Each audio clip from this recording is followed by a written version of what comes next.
Ya en este momento ya les estoy proyectando, me dicen cuando ya les haya cargado. No sé si ya les aparece el mensaje de que ya se inició la grabación. Sí, a mí me parece. Y la presentación, Sí, también me parece. bien, daremos inicio entonces. La asignatura es Fundamentos y Metodología, perdón, de la Investigación 2 de la licenciatura. Bueno, esta sí es un error, ¿verdad? Porque esta es de la licenciatura en Informática Educativa, ¿verdad? Hola. Sí, en informática educativa. Sí, entonces acá hubo un error cuando lo dijiste. Ahí es error mío. Yo soy tutor encargado del grupo virtual 1. Mi nombre es John Osvaldo Gómez Torres. El coordinador es el licenciado José Alexander Ábalos, de la modalidad de estancia de la Facultad de Ciencias Naturales y Matemáticas. El día de ahora es sábado 14 de marzo del 2020. Para la tutoría del día de ahora tenemos lo que es una agenda. El primer punto era salud de bienvenida, pero creo que ya lo desarrollamos, ¿no? Con la discusión previa que tuvimos a iniciar la grabación. Desarrollar una breve introducción de las orientaciones académicas. Bueno, este punto es el mismo que se tocó en la tutoría pasada. Luego tenemos lo que es un sondeo de lectura, luego un desarrollo y la despedida. En este desarrollo tenemos lo que son el resumen de los contenidos 1.3 y 1.4 de los contenidos que están en plataforma. No sé si ya lo revisaron.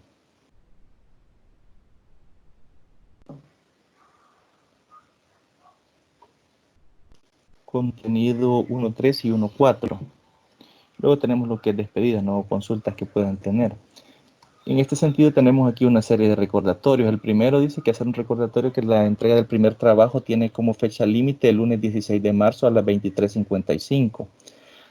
No habrá prórroga en este caso. Esto se hace porque dar prórroga causaría retraso en las calificaciones y en el desarrollo de otras actividades académicas por parte de cada uno de los tutores. No sé, en ese sentido, me gustaría escuchar de los que están presentes cómo van en el avance de sus respectivos trabajos, porque por lo que me comentaban al inicio, pareciera de que ya prácticamente lo tienen listo de entregarnos, pero no sé los demás, me gustaría que me comentaran cómo están con el avance.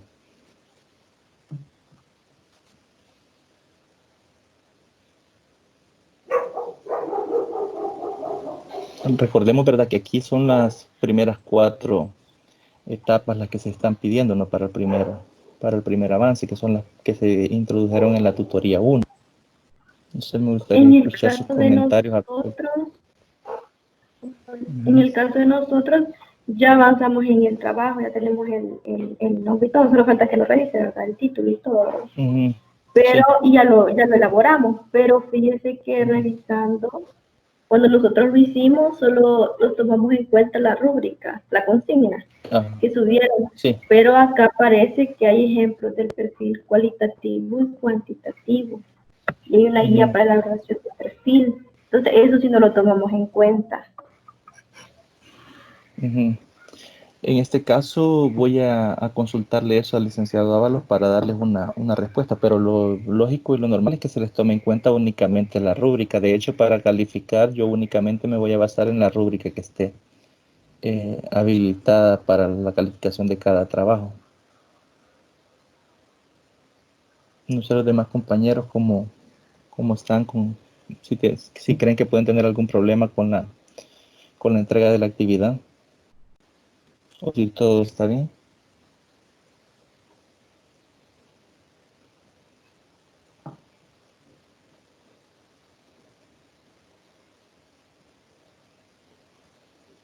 Bien. El segundo recordatorio eran los horarios de atención. Recuerda que en la tutoría 1, perdón, les pedía que fijáramos 2 días para horarios de atención y al final no, o sea, que tuvimos una discusión ahí, pero no se quedó en firme un día específico. En este caso, yo como tuve que entregar el informe, yo asigné los días martes y jueves de 8 a 9 de la noche. Estos horarios de atención no es que solo en ese horario ustedes pueden realizar sus consultas, sino más bien que en esos horarios yo estoy más pendiente de lo que es mi correo institucional, la plataforma, la mensajería de plataforma, los foros de dudas que están en plataforma. Entonces, no crean o no sientan que únicamente en esos días, en esos horarios pueden preguntar. Ustedes pueden enviar un correo cualquier otro día de la semana, en cualquier horario que yo cuando lo vea voy a tratar de responderles a la brevedad posible, ya que yo ando vinculado lo que es mi cuenta institucional con mi teléfono, entonces me caen prácticamente de inmediato lo que son los correos institucionales, ¿no? Entonces, únicamente eso es para fijar tutorías de repaso o que a usted se le responda en el momento. Usted tenga una duda que se le quiera responder, digamos, en 10, 15, 20 minutos máximo. Entonces usted escribe martes y jueves en horario de 8 a 9 y pues la respuesta va a ser inmediata, ¿no? Eso es, o para fijar tutorías de repaso, que de hecho yo pensaba fijar una para el día jueves, pero tuve un problema con el internet y no pude enviarles un correo y pues si no se hubiese podido desarrollar de todas formas, porque es necesario desarrollar una tutoría de repaso. Más que todo con aquellos contenidos que no se lograron tocar en la tutoría o que quedaron un poco en el aire, ¿no? De hecho, aquí en esta tutoría van a quedar algunos ejemplos de algunas investigaciones o algunos análisis de estas investigaciones que aparecen en la sección 1.4. Por cuestiones de tiempo solo incluí uno, pero ahí tenemos tres que han quedado, que esos podemos revisarlos en una tutoría de repaso. Esa tutoría la podemos realizar el día martes o el día jueves de 8 a 9, no sé qué día les quedaría mejor a ustedes.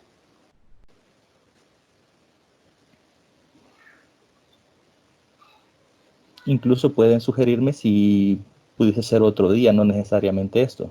En mi caso, yo estoy abierto de poder cambiar esos días, ¿no? Esos días para a conveniencia de ustedes. No sé cómo estarán con las actividades.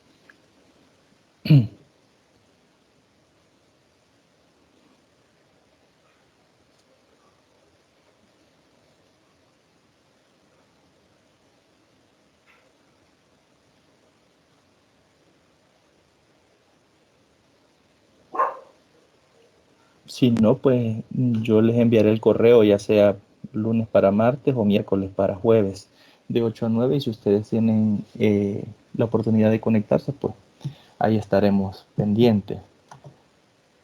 Ahora tenemos lo que es una pequeña reflexión acá. No sé si me ayudan leyéndola y interpretándola o qué entendemos de lo que está acá. Esto es más que todo para ir interactuando y pues irnos conociendo un poco, ¿no?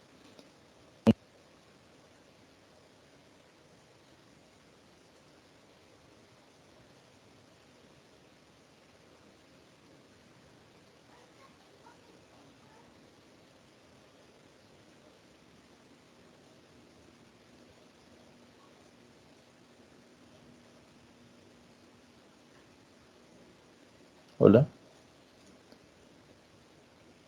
hola, hola, ¿me escuchan?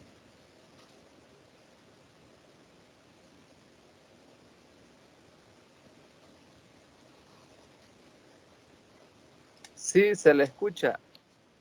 Sí, no sé si me quiere ayudar con la lectura de la reflexión. Con gusto. Dice de la siguiente manera: no se equivoca el hombre que ensaya distintos caminos para alcanzar sus metas. Se equivoca aquel que por temor a equivocarse no actúa. Bien, no sé si quiere compartir algo de lo que acaba de leer, qué se le viene a la mente o en qué piensa cuando escuchamos eso o cuando leemos esto. Bueno, pues de que en la vida, pues hay tanto, ¿verdad? Que por conocer, por alcanzar.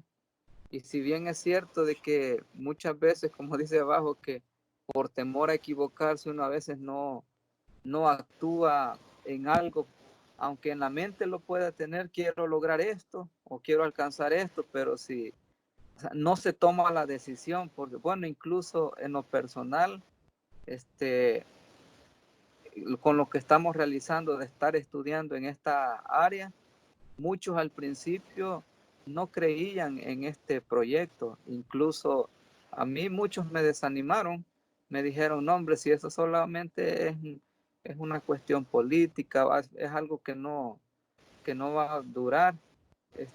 Sin embargo, pues gracias a Dios primeramente y a otras personas que también me animaron, estamos acá y ahora ya no somos pocos, ahora somos más porque, digamos, dejamos el temor a equivocarnos por alcanzar algo. Y si, digamos, no hubiera sido así, pero no perdemos nada, si, como está un dicho por ahí, o sea, perder es la vida, ¿verdad? Pero equivocarnos, pues todos nos equivocamos y algo se aprende. Correcto. Su participación en este caso tiene bastante innovativo a lo que estamos promoviendo acá, ¿no? Usted bien puso un ejemplo con lo que es las carreras en línea. Hay gente que dice, no, yo no voy a poder, estoy trabajando, no voy a tener el tiempo. Y por esa razón no lo intenta, ¿no? Entonces nunca llega a alcanzar sus metas, ¿no?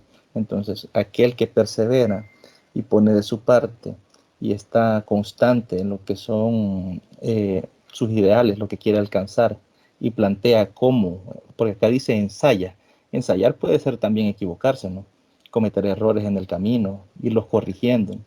Entonces, si perseveramos y seguimos sobre esa línea, vamos a lograr todos nuestros objetivos, como usted muy bien lo plantean. Entonces, a eso hacemos referencia. De hecho, se les invita a eso, ¿no? A que como personas vayamos siempre aprendiendo, ¿no? Que de hecho ya vamos a ver en uno de los contenidos que nos tocaba para el día de ahora, que el ser humano nunca deja de aprender, ¿no? Durante el transcurso de toda su vida, eh, plantea o sigue adquiriendo lo que son conocimientos, ¿no? Entonces, muchas gracias por la participación.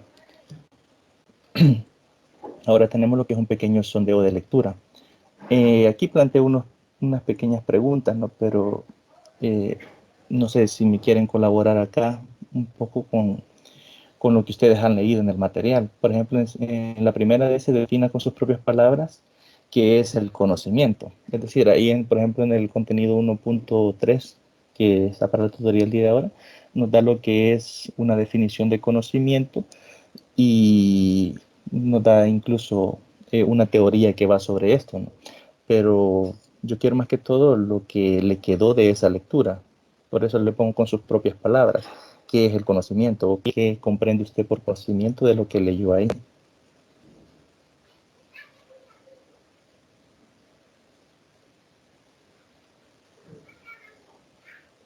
No sé si otro de los compañeros, para no repetir eh, las participaciones, quiere colaborarnos con eso.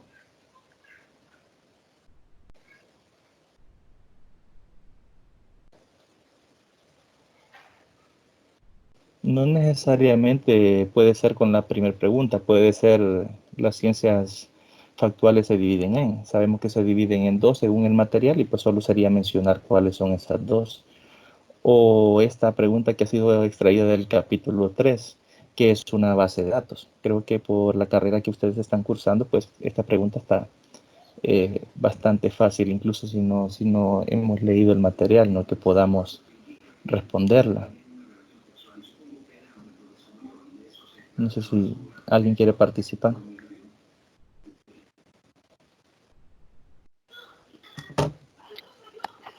Buenos días. Buenos días. Acerca de la pregunta, ¿qué es el conocimiento? Se podría decir que es como la información que uno adquiere a través del diario vivir. Puede ser en cuanto a las experiencias o conocimientos que adquiere en la educación. Correcto. Y que eso puede ser. Sí, muchas gracias. Sí, de hecho, ¿verdad? Nos hablan de que el conocimiento también se adquiere a través de los sentidos, ¿no? A través del tacto, la vista. Por ejemplo, yo les puedo mencionar un concepto. Yo les digo qué es alegría. Y a usted se le viene a la mente imágenes, ¿no? qué podría ser alegría, a definirlo en su forma de comprenderlo, ¿no? Y ese es un conocimiento que usted pone, de algo abstracto que yo dije. Yo dije la palabra alegría, que es abstracto porque no estoy dándole ningún significado, ¿no? Quien da el significado es usted. Usted tiene el conocimiento y usted escucha eso y comienza a relacionar, ¿no? Entonces el conocimiento son esas experiencias, como usted bien lo mencionaba, que tenemos dentro, ¿no? Y que relacionamos con algún concepto o objeto específico. Ahora bien, no sé si algún otro compañero, bueno, por la hora creo que solo vamos a dar espacio a una participación más. No sé, algún otro compañero que quiera responder una de las dos preguntas que están abajo. Muchas gracias por su participación.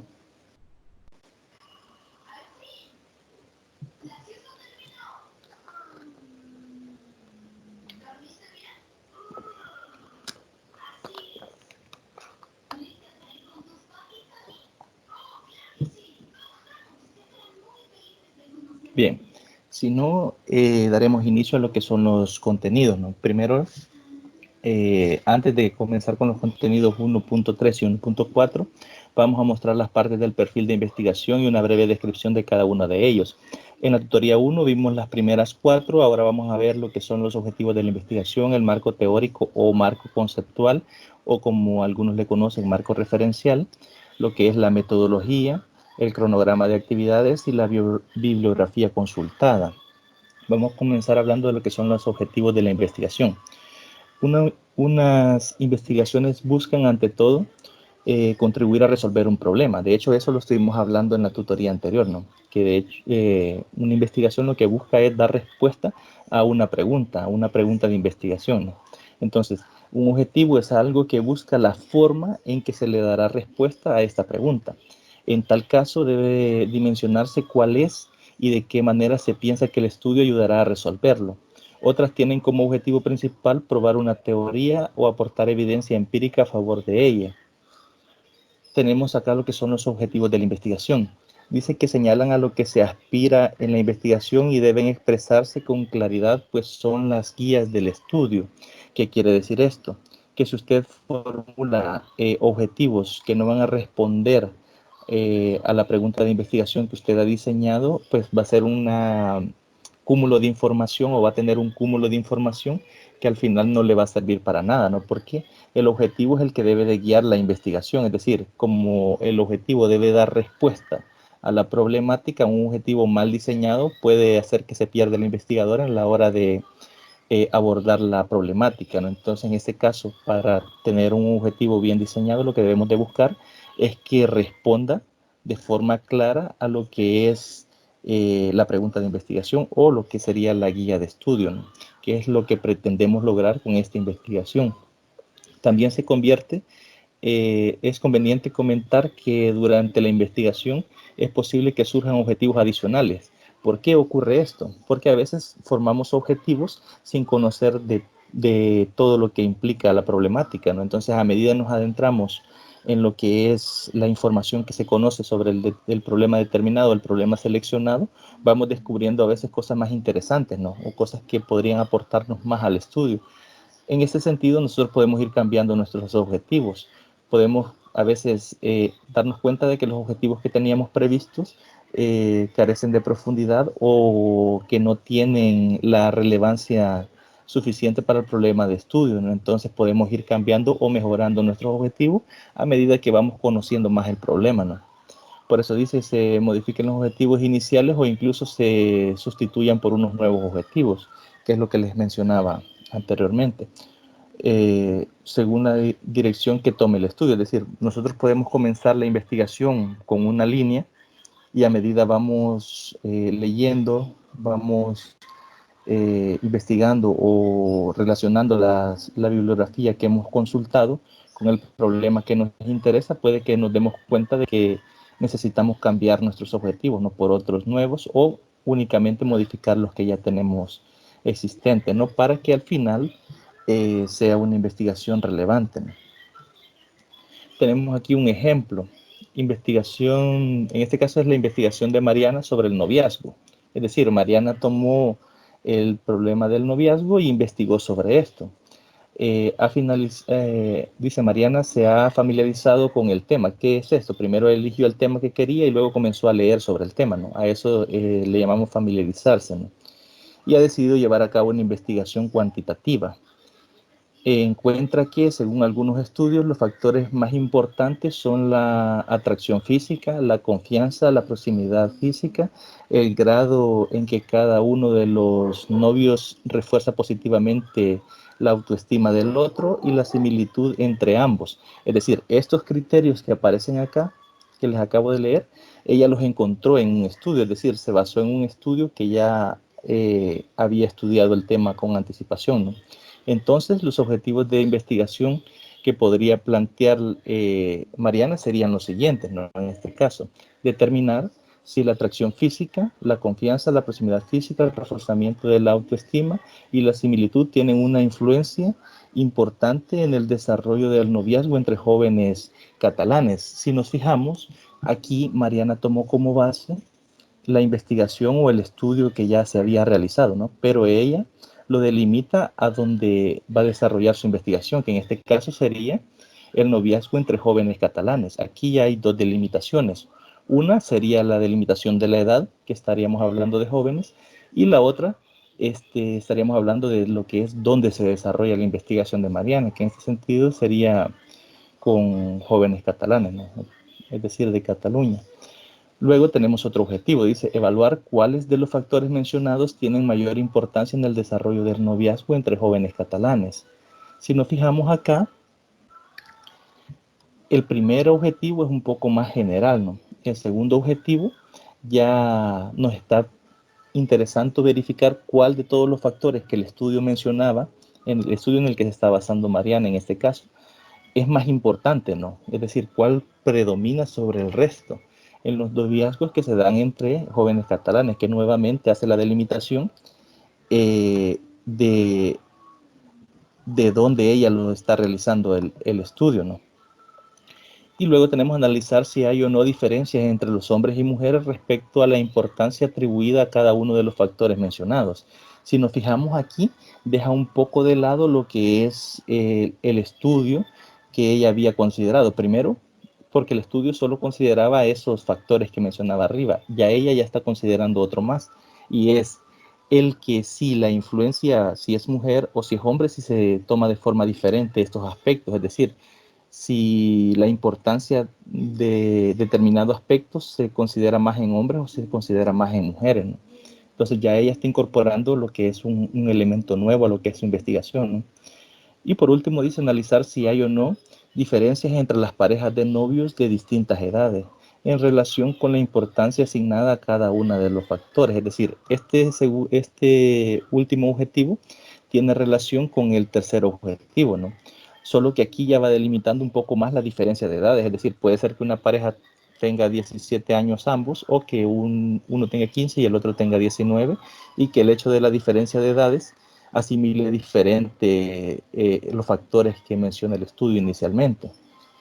Y con esto tendríamos lo que son los objetivos de la investigación de Mariana sobre el noviazgo. No sé si tienen algún comentario, alguna duda con respecto al ejemplo o con respecto a lo que son los objetivos.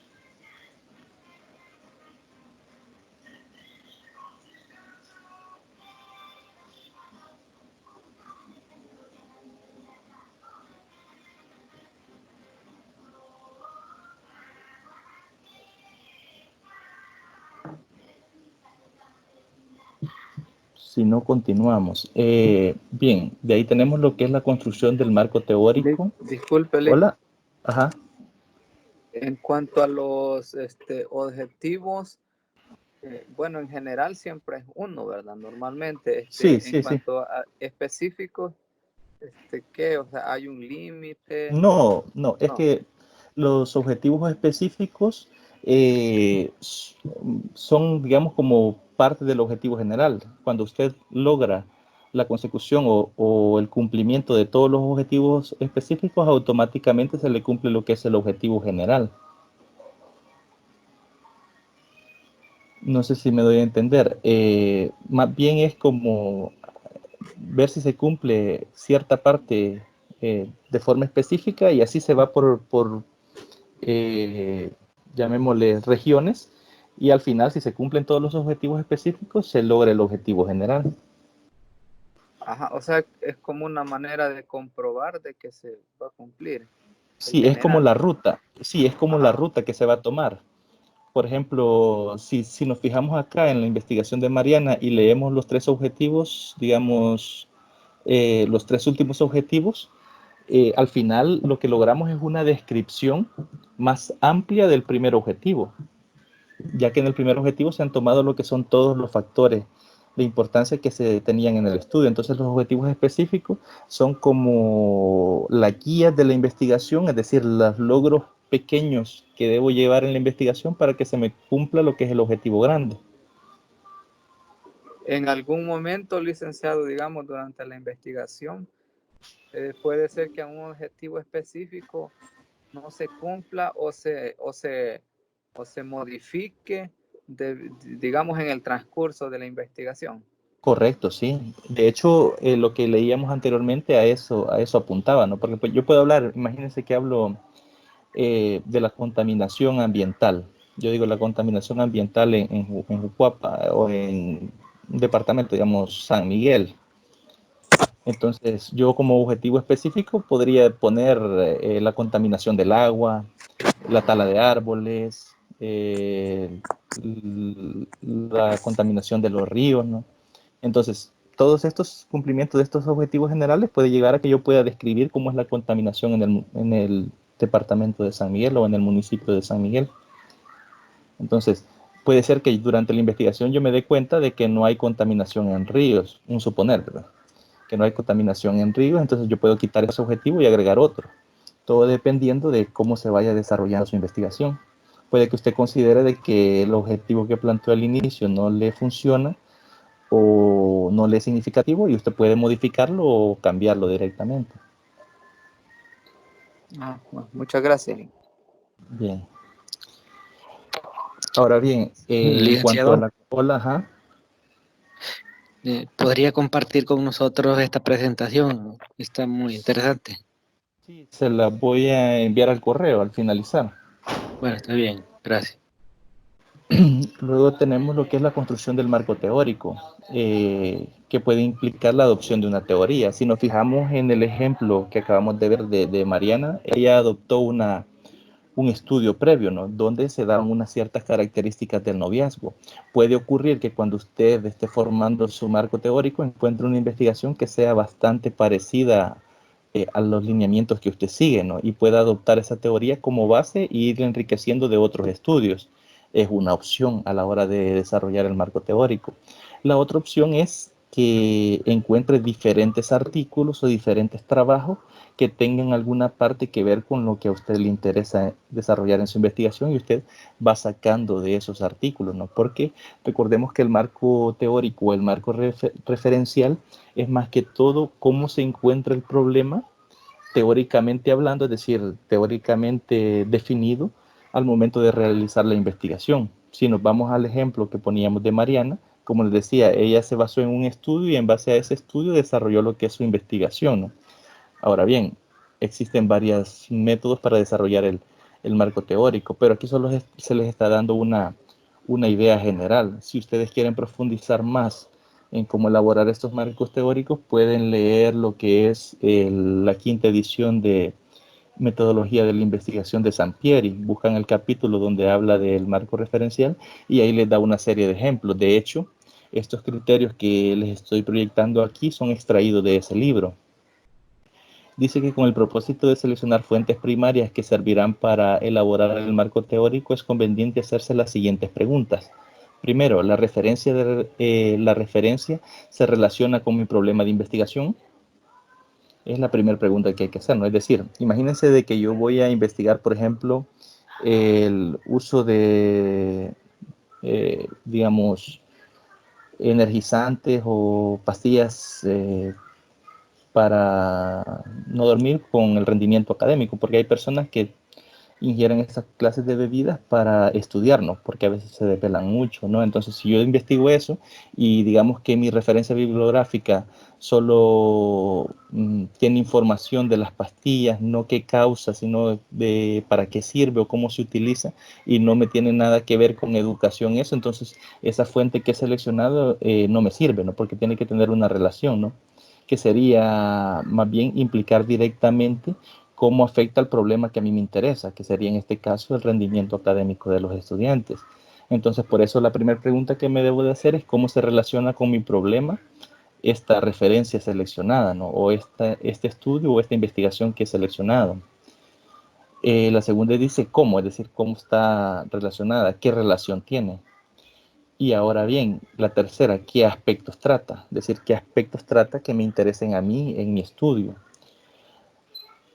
La otra pregunta es, ¿ayuda a que desarrolle más rápido y profundamente mi estudio? Es decir, si me viene a facilitar el desarrollo del trabajo. Si vemos el ejemplo de Mariana, que acabamos de ver en los objetivos, ella tomó un estudio que le daba 4 o 5 factores que tenían que ver en las relaciones de noviazgo, ¿no? Porque a ella le interesaba el noviazgo. Imagínense que ella hubiese buscado un estudio que hablase de la amistad, qué factores, por decirlo así, fomentan la amistad entre dos personas. Amistad y noviazgo son dos cosas, digamos, no tan diferentes, pero que no tienen una relación de equidad, ¿no? De igualdad, mejor dicho, en este caso. Entonces, a mí una investigación que hable de amistad no me sirve para mi tema si mi tema es el noviazgo. Entonces, para que me ayude tiene que tener una relación, y esa relación debe de ser directa, ¿no? Con el problema que se está planteando.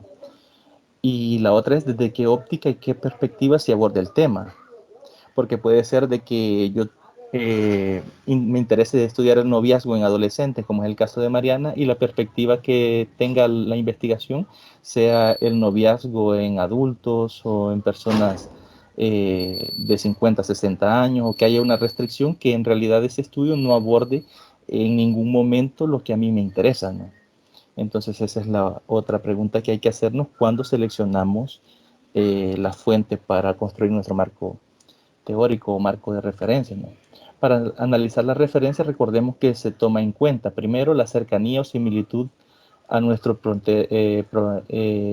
planteamiento, es decir, la utilidad que le vamos a dar, ¿no? A esta información.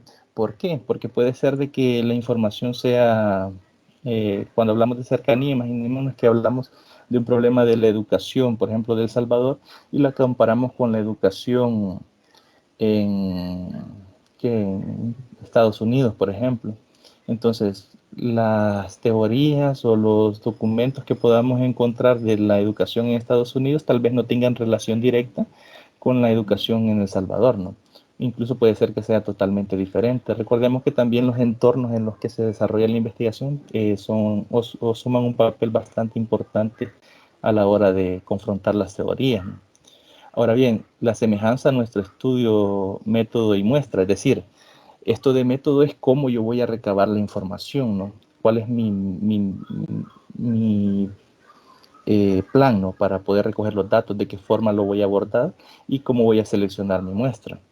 La fecha de publicación o difusión. ¿Por qué es importante que sea reciente? Porque tal vez encontremos referencias de hace 50, 60 años que tal vez ya han sido refutadas, tal vez ahí hayan teorías que ya han sido rechazadas, o hay, digamos, teorías más nuevas que aportan información más valiosa a lo que es nuestro interés de estudio, ¿no? O nuestro tema de investigación en este caso. Entonces, por eso siempre hay que buscar que sean lo más actualizadas posible. Obviamente, van a haber temas en los cuales no van a encontrar ustedes información reciente, porque hay temas que han sido poco estudiados o han sido estudiados, dejados de estudiar desde hace un montón de años. Entonces van a encontrar referencias del 2000, del 90, del 2005. Entonces, si bien no son recientes, puede que sean las más recientes de este estudio en particular. Rigor y calidad del estudio, en este caso cuantitativo, cualitativo o mixto. Recordemos que cuando hablamos de cuantitativo hablamos de variables que son cuantificables, ¿no? Por ejemplo, la edad, el peso de una persona, ¿no? Son variables medibles. Y cuando hablamos de que es cualitativo, es más, estamos hablando de algo que puede ser descrito, ¿no? Eh, Cualidades, ¿no? Por ejemplo, el color de ojos, el color de piel, etcétera. Cuando hablamos de estudios mixtos, hablamos de estudios que también toman variables cuantitativas y también variables cualitativas, es decir, toman de ambas variables para el estudio, variables numéricas y variables cualitativas también. Ahora bien, al construir el marco teórico debemos centrarnos en el problema de investigación que nos ocupa sin divagar en otros temas ajenos al estudio. Por ejemplo, imaginémonos que vamos a estudiar la influencia de la televisión, de los programas violentos en menores de edad. Imaginémonos que estamos estudiando ese tema. Y vengo yo y me pongo a sacar referencias de la influencia que tienen los programas televisivos en las personas en general. Y encuentro programas que no son violentos y qué influencia tiene sobre los estudiantes. Como no es de mi interés, yo no tengo que introducir estos contenidos en lo que es mi marco de referencia, pero puede ser de que sí lo haga. Y comience hablando, por ejemplo, de la influencia de los medios de comunicación en los adultos, en los jóvenes, eh, no sé, en cualquier ámbito, ¿no? Entonces, en este caso yo podría divagar, es decir, podría incorporar muchos temas que si bien tienen relación con lo que es la televisión, no tienen relación con lo que es mi problema, que yo decía, influencia de los programas violentos en adolescentes. Es decir, si yo busco por separado lo que son programas de televisión, voy a tener programas que son violentos, programas que no lo son. Entonces puede que yo incorpore elementos a mi marco conceptual que no me sirvan de nada en la investigación y al final esté divagando, es decir, tenga, por decir, algo rodeando el problema, ¿no? Incorporando teorías que no sirven en nada a mi estudio. Un buen marco teórico no es aquel que contiene muchas páginas, sino que trata con profundidad únicamente los aspectos relacionados con el problema y que vincula de manera lógica y coherente los conceptos y las proposiciones existentes en los estudios anteriores. Es decir, como les decía, que hay formas de que ustedes pueden elaborar los marcos de referencia, que eso ustedes lo pueden leer eh, y van a ver cuál se les facilita más dependiendo del tema que ustedes han seleccionado. Pero no, un marco de referencia no porque tenga 50 páginas va a ser muy bueno y no porque tenga 30 va a ser muy malo, ¿no? Puede que tenga 30 y sea mejor que el de 50 porque la conexión lógica entre los conceptos y la profundidad con que ha abordado los contenidos que le aportan a su investigación es bastante buena, ¿no? Entonces hay que tener bastante cuidado porque puede que se hayan incorporado elementos, si nos vamos al punto anterior, que no tengan nada que ver con la investigación, pero que le hagan generar 70, 80 páginas y al final el lector cuando revise su investigación o el informe final va a andar conociendo un poquito de cada tema y al final no va a profundizar en lo que a usted le interesa, ¿no? Que es en realidad el problema que usted está abordando. Construir el marco teórico no significa solo reunir información, sino también ligarla e interpretarla. En ello, la redacción y la narrativa son importantes porque las partes que lo integran deben estar enlazadas y deben brincarse de una idea a la otra. A veces sucede de que hay temas en los cuales es muy fácil salirnos, es decir, podemos empezar hablando de la desintegración familiar y luego factores que provocan la desintegración familiar y al final yo termine hablando de la migración de personas a países como Estados Unidos o no sé. Entonces puede suceder que al brincarme de un contenido a otro, vaya saliéndome del tema. Entonces debo tener el cuidado de que al hacer estos cambios de contenido siempre vayan enfocados a brindar solución al problema que yo estoy abordando. Siempre se debe recordar que es muy diferente escribir un libro de texto que tratar a fondo un área determinada de un conocimiento, que elaborar un marco teórico donde debemos ser selectivos. Esto de ser selectivos es lo mismo que hemos venido hablando en los puntos anteriores, ¿no? Que es seleccionar la información que le da profundidad al tema en estudio y que además de esto le brinda información valiosa al estudio que usted está realizando. Y aquí tenemos un pequeño ejemplo. Quien trata de investigar cómo afecta a los adolescentes exponerse a programas televisivos con alto contenido sexual desarrolla una estructura de marco teórico más o menos así. Aquí nos habla de la televisión como primer contenido, historia de la televisión, historia de los programas televisivos, efectos macrosociales de la televisión, uso y graficaciones de la televisión, luego 5.1 los niños, los adolescentes, los adultos, exposición selectiva a la televisión, violencia en la televisión. Como subtemas tenemos tipos y efectos, ¿no?, de la violencia. Luego en la 8 tenemos sexo en la televisión, 8.1 tipos, 8.2 efectos, 9 el erotismo en la televisión y número 10 la pornografía en la televisión. ¿Creen ustedes que este marco teórico está bien definido o bien desarrollado? Leyendo el tema que tenemos arriba.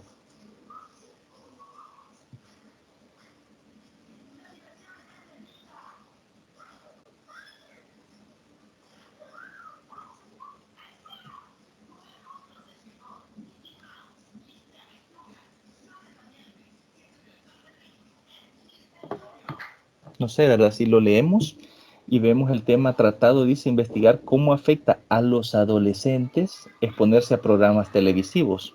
O sea, aquí en este sentido estaría bien lo que es el contenido de la televisión, historias de la televisión, tipos de programas televisivos, efectos macrosociales de la televisión, pero ¿por qué aquí involucrar lo que son, en este caso sería adultos? ¿Por qué esos contenidos serían de relevancia?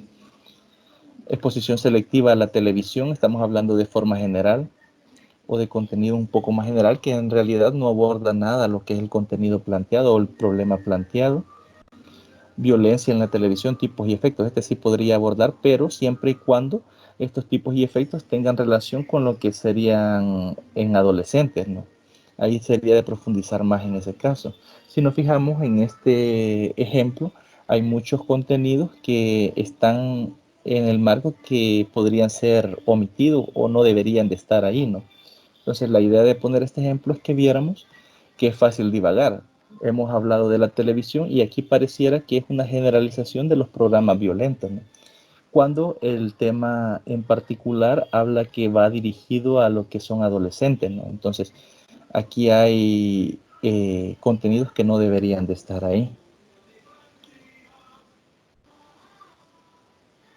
Luego, por último, tenemos lo que es la metodología. La metodología de la investigación es una disciplina de conocimiento encargada de elaborar, definir y sistematizar el conjunto de técnicas, métodos y procedimientos que se deben seguir durante el desarrollo de un proceso de investigación para producción de conocimiento, es decir, cómo usted va a abordar la problemática, cómo usted va a hacer la recolección de datos, a quiénes aplicará, si va a aplicar algunas técnicas, puede ser la técnica de la encuesta, usted ahí definiría cómo va a abordar el problema para recabar la información. Entonces a eso hace lo que es la metodología, es decir, el método de cómo recabar esa información, a quiénes la muestra, cómo se selecciona la muestra y, y todos estos elementos irían dentro de lo que es la metodología. Tenemos también lo que es el cronograma de actividades, que prácticamente lo que es un calendario, ¿no? Yo aquí les he agregado una imagen, ¿no?, donde tenemos las actividades y tenemos los meses y las semanas de cada uno de los meses, ¿no? Por ejemplo, aquí dice selección del tema, las primeras semanas de enero, después dice delimitación del tema, la cuarta semana de enero, las preguntas de investigación se elaboraron en la cuarta semana de enero y así están todas las actividades que ha desarrollado en su trabajo o que usted pretende desarrollar en su trabajo, porque el cronograma de actividades es lo que usted pretende hacer en el tiempo con la investigación, ¿no?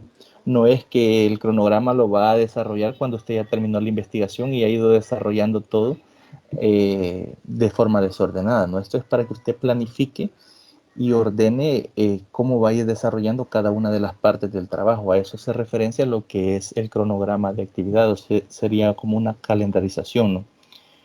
Puede tratarse de documentos impresos o de una aplicación digital, dice en este caso. Y ahora sí pasamos a los contenidos de la tutoría.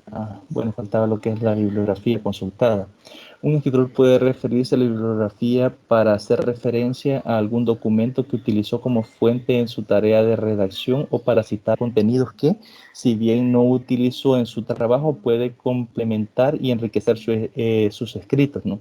O ampliar la información que estos presentan. Es decir, usted puede que haya utilizado algunas referencias que no las haya incorporado directamente, no haya copiado y pegado, digamos, un texto, pero que sí al leerlo le haya servido para redactar mejor lo que es su trabajo. Entonces, eso iría también en lo que es la referencia bibliográfica. También todas aquellas citas de autores que le sirven o de investigaciones previas del tema que usted está tratando, a, que le aporten algo a su estudio, irían en esta parte, ¿no? Que son las referencias bibliográficas. Y ahora sí, pasamos a lo que es el contenido 1.3, que básicamente es el resumen que estaba en plataforma, ¿no? Tenemos aquí qué es conocimiento. El conocimiento es la suma de las representaciones abstractas que poseen sobre un aspecto en la realidad. Por ejemplo, yo les hablaba cuando estábamos en el centro de lectura de la alegría, podía mencionarles tristeza y a ustedes se les vienen imágenes a la mente del significado, ¿no?, cognitivo que tiene esta palabra. En este sentido, hay un conocimiento ya que usted tiene adquirido, pero es de forma abstracta. Cuando usted escucha el concepto, usted lo asocia. En la actualidad, aquel conocimiento más valorado por la sociedad es el llamado conocimiento científico, el que se supone guardar una característica más estrecha con lo representado. Es decir, el conocimiento científico es aquel que explica, digamos, de mejor manera lo que se está dando en la realidad. Por ejemplo, es capaz de predecir. Si hablamos, por ejemplo, de las lluvias, ¿no? Se pone oscuro, usted ve la nube, ve que están cayendo truenos, entonces usted intuye que va a llover, ¿no? Entonces hay investigaciones que pueden haberse dado de cómo se generan las tormentas y usted puede conocer cómo se ha desarrollado o qué va a suceder después de. Y lo mismo pasa a veces con las enfermedades. Imaginémonos ahora en día lo que se está dando, ¿no?, con las medidas que se han tomado contra el coronavirus. Es un virus nuevo del cual no se conocía nada, entonces se comenzaron a hacer investigaciones y ahora ha surgido información como que no es resistente a altas temperaturas, que puede durar 3 horas en el ambiente si alguien ha estornudado ahí y padecía la enfermedad, que el 80% de las personas que se contagian lo hacen a través de las manos, eh, por tocar espacios donde ha estado el virus. Bueno, entonces, si se fijan, ¿cuántos meses han pasado desde que se dio este problema? Estamos hablando de que fue a finales de diciembre, enero, febrero, marzo, y ya se tienen toda esta información alrededor de lo que es este problema, que es un problema nuevo, ¿no?, en este caso.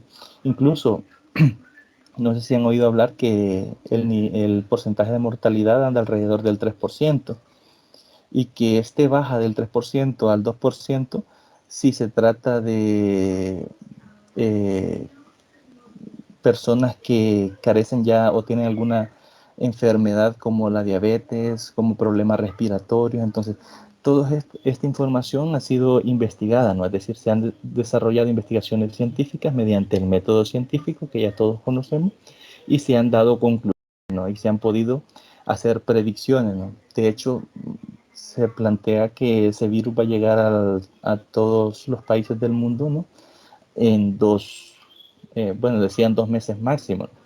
Es por el nivel de propagación, que es uno de los virus que más rápido se está propagando la infección. Entonces, si se fijan, esos tipos de conocimientos de esta forma son más valorados, ¿no?, que otros conocimientos que tal vez poseemos y que no se les da esta importancia tan elevada, ¿no? Para valorar esta cercanía, lo relevante es que puedan hacerse predicciones sobre aquellas materias sobre lo que se trata el saber. En este caso, esto sería cuando ya es método científico, ¿no?, cuando ya ha sido conocido mediante el método científico, ¿no?, que esta información se conoce. Una vez que se conoce, se pueden hacer predicciones sobre lo que se trata el conocimiento, ¿no?, o de lo que se conoce. Es como lo que hablábamos. Si volvemos al tema del coronavirus o del COVID-19, como le estamos llamando, si ingresa a El Salvador, alguien puede decir, el 3% de la población va a morir con esta enfermedad. ¿Por qué puedo hacer yo esta predicción? Porque todos los estudios que han hecho los otros países que han tenido el virus han dado este dato, ¿no? Como tasa de mortalidad del 3%. Entonces yo, aunque no haya tenido ningún caso en El Salvador, o que no hemos tenido, mejor dicho, un caso de esta enfermedad en El Salvador, podemos hacer una predicción de que el 3% van a morir de esta enfermedad, de los habitantes del país, ¿no?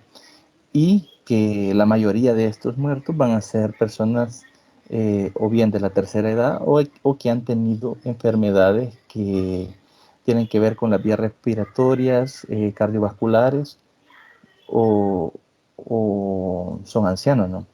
Entonces, ¿por qué yo puedo hacer esta predicción? Porque ya, como les mencionaba, ya se conocen estos estudios, entonces esto ya es un conocimiento científico. Lo interesante es comprobar que el propio método científico, que es un método de legitimar un determinado conocimiento, puede ser considerado en sí mismo como un conocimiento. Es decir, el propio método científico es un conocimiento, ¿no? ¿Por qué? Porque ha sido probado, ¿no? Desde que salió, ¿no? Se ha estado repitiendo, eh, y ha funcionado, ¿no? La adquisición del conocimiento utilizando este método. Entonces, en sí mismo él es un conocimiento. La disciplina que se encarga de reflexionar sobre el conocimiento y su validación se denomina epistemología. Ya más adelante vamos a hablar más a profundidad de lo que es esta epistemología, pero sería la disciplina, si lo hablamos de forma general, que se encarga de de la validación del conocimiento, es decir, cómo se adquiere el conocimiento y si este conocimiento es válido.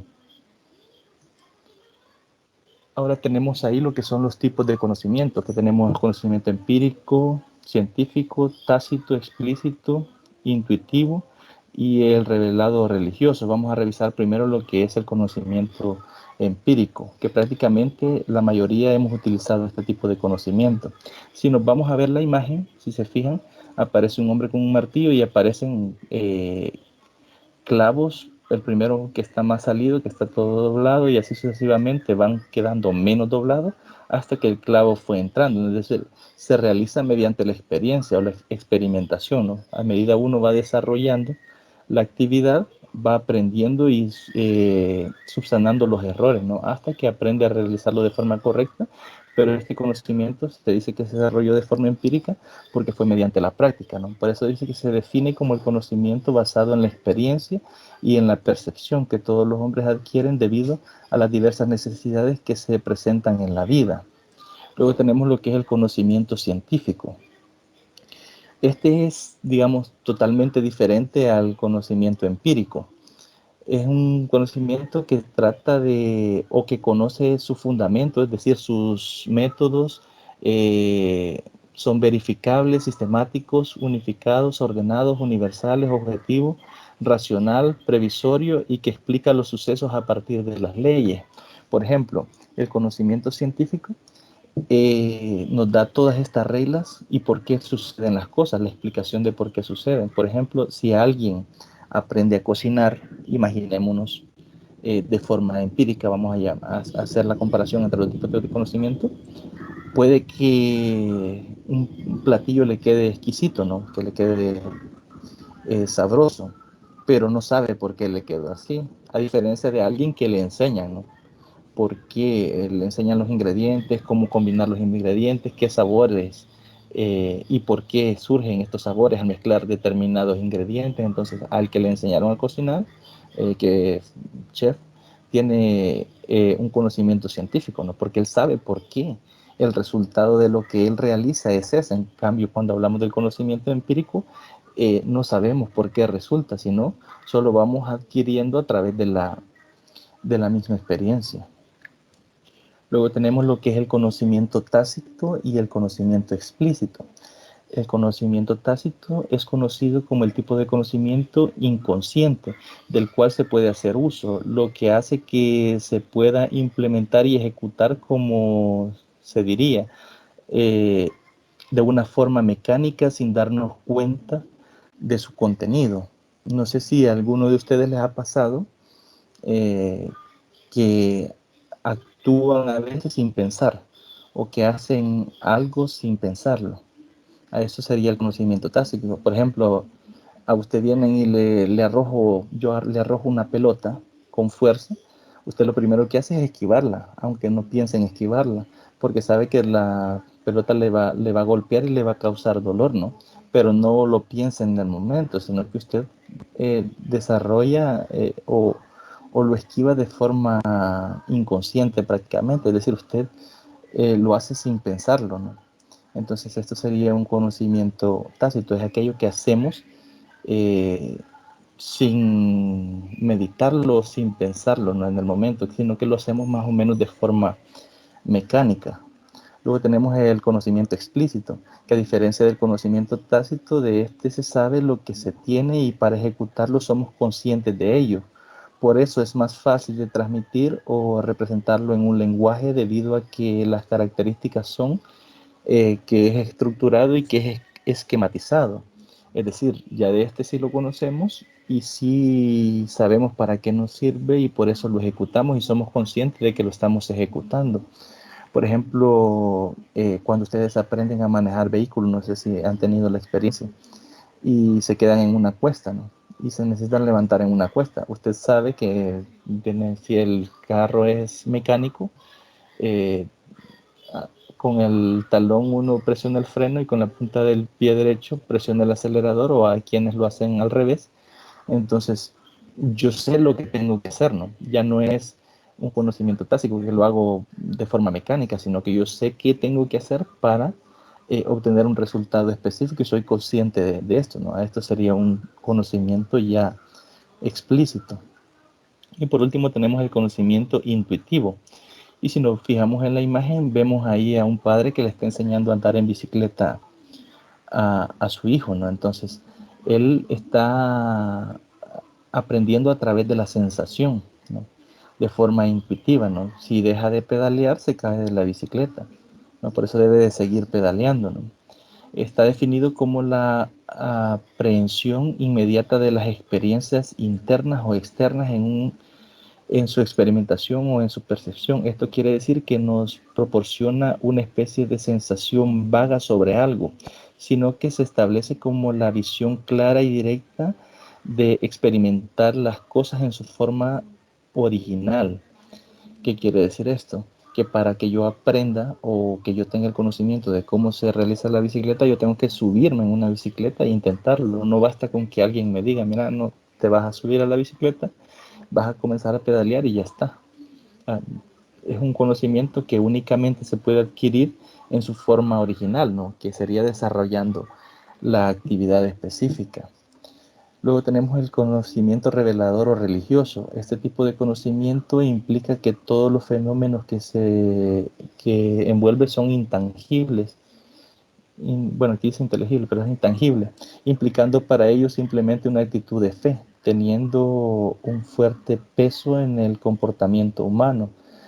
Se da sobre algo oculto o un misterio que alguien desea manifestar o pretende conocerlo.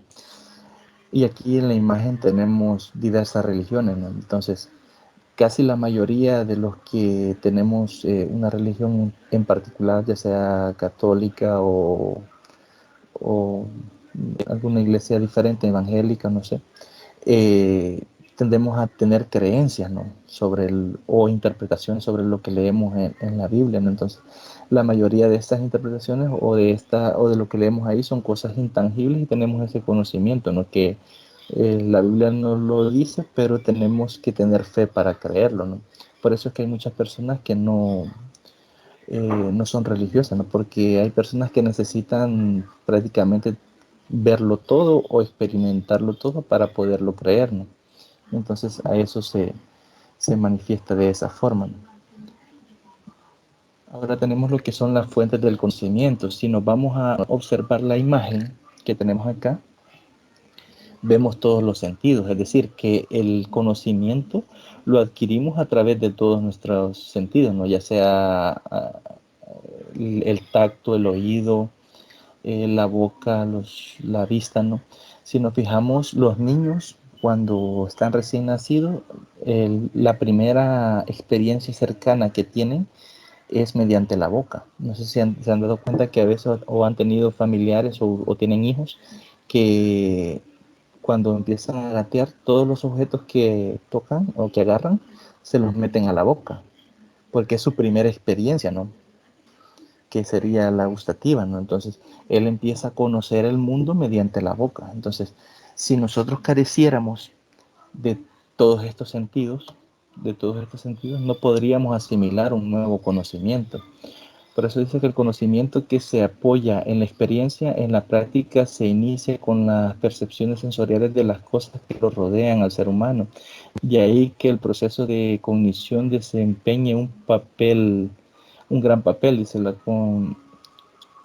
la contemplación de la vida, las conexiones sensoriales directas con el hombre, con el mundo objeto. Fuera de las sensaciones del hombre no puede saber nada acerca de la realidad. Es decir, si nosotros no pudiésemos ver, no pudiésemos oír, no pudiésemos hablar, ni tocar, ni olfatear, porque incluso el olfato nos sirve para diferenciar, ¿no? A veces la comida uno va entrando y no sé si es que le da más hambre, pero siente algo que le gusta, ¿no? Un olor agradable, entonces hay un conocimiento previo, ¿no? Siente un olor, por ejemplo, por decirlo así, a pollo, y le gusta el pollo, entonces ya tiene un conocimiento que a través de la nariz o el olfato usted ha identificado, ¿no? Ya tiene una concepción de qué representa ese olor, ¿no? Si nosotros careciéramos de todos estos elementos o todas estas manifestaciones, no podríamos tener conocimiento, ¿no? Porque mediante qué lo asimilaríamos, no tendríamos forma, ¿verdad? Entonces, en ese caso, es a través de todos estos sentidos que se logra adquirir o son fuentes directas de lo que es el conocimiento. La sensación proporcionada al hombre un conocimiento de las cualidades externas de las cosas, diferenciando lo caliente de lo frío, en el caso de que lo hagamos con el tacto, ¿no? Los colores de los olores, la dureza de la blandeza de los objetos, etcétera, ¿no? El hombre se orienta con acierto al mundo en las cosas, distingue unas de las otras, adquiere diversa información respecto a los cambios que se producen en el medio que nos rodea. Es decir, todo el conocimiento lo adquirimos a través de lo que son nuestros sentidos. Luego tenemos el objeto del conocimiento. Según sea el nivel al que haya llegado el conocimiento en su desarrollo, puede también investigarse fenómenos cuya esencia sea la conocida en cierto grado. En este caso se centra en conocimientos de leyes principales y más generales del objeto, cuya esencia llega a descubrirse con mayor profundidad y en el conocimiento avanza de una esencia de primer orden, etcétera. Bien, aquí hay, como aquí dice, objeto del conocimiento, es decir, ¿para qué o para qué me puede servir el conocimiento? O sea, ¿cuál es el objeto de conocer? Puede ser de que tengamos un conocimiento sobre algo específico y pueda ser utilizado en diversas formas. Por ejemplo, si leemos aquí el segundo apartado que tenemos, dice, distintas ciencias sobre un mismo objeto posee diferentes objetos. Por ejemplo, la anatomía estudia la estructura de los órganos, la fisiología, las funciones de los órganos y la patología, las enfermedades. Si nos fijamos aquí, es exactamente el mismo conocimiento, pero la forma en que utilizamos ese conocimiento es diferente. Aunque vaya enfocado a lo mismo, tiene una aplicación diferente, ¿no? Entonces depende del objeto. El objeto es para qué se va a utilizar el conocimiento, ¿no? En este caso vimos el ejemplo que tiene diferentes, es lo mismo, pero tiene diferentes connotaciones, ¿no? En un caso sería la estructura del organismo, en la otra serían las funciones de los órganos y serían las enfermedades, que sería cómo atacan el organismo, ¿no? El objeto del conocimiento puede estar o no estar inmediatamente dado en los sentidos. En este último caso se estudia a través de las manifestaciones. Es decir, puede ser que no lo veamos directamente. Puede ser, por ejemplo, un temblor. O sea, yo siento que tiembla, pero no soy consciente de por qué ocurre. Es decir, no tengo el conocimiento de por qué sucede en particular. Pero sí, sí he sentido la manifestación a través de los sentidos, ¿no? Pero no directamente del fenómeno como tal, sino de la manifestación que produce este fenómeno. Luego tenemos otro concepto acá, que sería el concepto de educación. Y ya vamos a ver más adelante cómo se relaciona lo que es la educación con el conocimiento. En este caso, la educación viene del latín educare, que significa sacar o extraer, y educare, y educare, que significa formar o instruir. Se entiende como el medio en el que los hábitos, costumbres y valores de una comunidad son transmitidos de una generación a la otra. ¿Por qué es tan importante la educación? Todo lo que nosotros conocemos actualmente y lo que hemos conocido a lo largo de nuestra vida, ¿de qué serviría si no hay una referencia para las futuras generaciones? Imaginémonos de que eh, no transmitimos estos conocimientos, todas estas experiencias vividas. eh, ¿De qué o sea, sería como estar repitiendo el ciclo si no hubiese una transmisión del conocimiento de qué ha sucedido? Porque sería como experimentarlo, perdón, nuevamente desde el inicio, ¿no? Todas las culturas, todo lo que se ha vivido en una generación no serviría de nada para la otra si no hay una educación, si no hay una transmisión, ¿no? De una generación a otra. La educación es lo que se transmite la cultura permitiendo su evolución.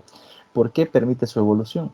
Porque imaginémonos que, por ejemplo, con el caso de las enfermedades, si nosotros vivimos en esta época y conocemos de ciertas enfermedades y al final no queda nada de esa información para otra generación, sino que esa información desaparece o la lleva cuando toda la generación muere, la futura generación puede que vuelva a padecer de esas enfermedades y vuelva a atacarlos de forma agresiva porque no tienen información previa. Por ejemplo, estamos con esto nuevamente metiendo el ejemplo del coronavirus o del COVID-19. Si esa enfermedad ya se hubiese dado antes, ya hubiesen vacunas para poder curarla, ¿no? Pero como es una enfermedad nueva, es preciso recabar toda esta información y esa información le va a servir a 2, 3, 4, 5, incluso más generaciones después de que nosotros ya no estemos, ¿no? ¿Por qué? Porque ya ellos van a tener esa referencia. Ya va a aparecer en el año 2019, se generó esta enfermedad y la cura fue esta, ¿no? Entonces, cuando ya ellos, si es que llegase a suceder en varias generaciones después, volvieran a padecer esta enfermedad, ya sabrían cómo afrontarla. Es como la gripe común. Para nosotros una simple gripe actualmente no es nada porque nosotros contamos ya con medicamentos, ¿no? Para contrarrestar estas enfermedades, pero en su tiempo, cuando fueron enfermedades nuevas, fueron muy peligrosas y también mataron muchas personas, ¿no? Entonces, esa educación no es solamente en cuanto a conceptos, digámoslo así, abstractos, sino que es también el diario vivir, por eso habla también de lo que es la cultura, ¿no? Y permite la evolución porque permite ir avanzando, es decir, ya estos problemas que se han generado en estas épocas ya nos impactan de la misma forma en otra época porque ya hay ese conocimiento previo. La educación formal se divide en educación infantil, primaria, secundaria y superior. Eso creo que aún sigue siendo de esta forma, ¿no? Luego tenemos lo que es el concepto de ciencia. La ciencia es el conjunto de conocimientos que se organizan de forma sistemática, obtenidos a partir de la observación, experimentación y razonamiento dentro de las áreas específicas.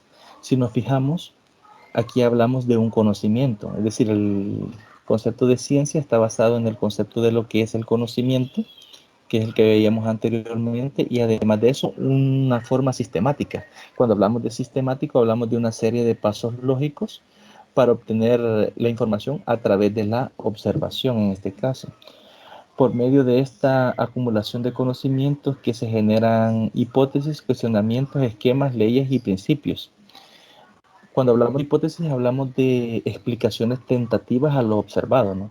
Es decir, por qué ocurre el fenómeno dado, por qué se cree que ocurre. Cuestionamientos, esquemas o leyes y principios. Luego tenemos la ciencia se ramifica en lo que se conoce como diferentes campos o áreas de conocimiento, donde distintas especialistas llevan a cabo estudios y observaciones haciendo uso de los métodos científicos para alcanzar nuevos conocimientos válidos, certeros, irrefutables y objetivos. ¿Por qué hablamos que únicamente deben ser válidos bajo el método científico? Porque este es el que nos provee el acercamiento más concreto de lo que son los conceptos o el conocimiento a la realidad, ¿no? veíamos que cuando no es de esta forma es un poco menos valorado o no es tan valorado, ¿no? Que cuando ha sido recabado mediante el método científico para alcanzar nuevos conocimientos válidos en este caso. La ciencia se rige principalmente por el método científico para obtención de nuevos conocimientos. Esto directamente porque el método científico nos da la posibilidad, como decía anteriormente, de explicar la realidad y también de predecirla, ¿no?